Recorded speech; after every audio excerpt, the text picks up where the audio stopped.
लेकिन ये साला कर क्या रहा है यहाँ? ভাইপো শোনো। হ্যাঁ কাকা আসছি। ভাইপো তোমার একটু ধারা ধরবো, বলতে পারলে জিতে যাবা।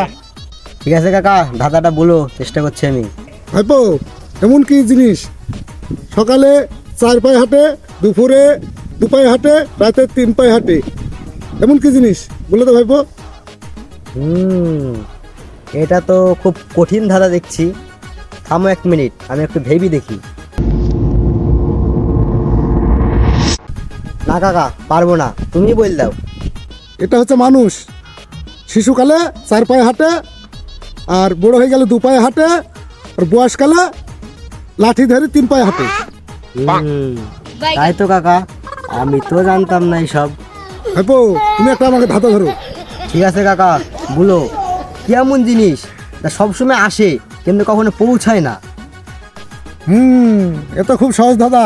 উত্তর হলো আগামীকাল। সবসময় আসে কিন্তু পুষায় না।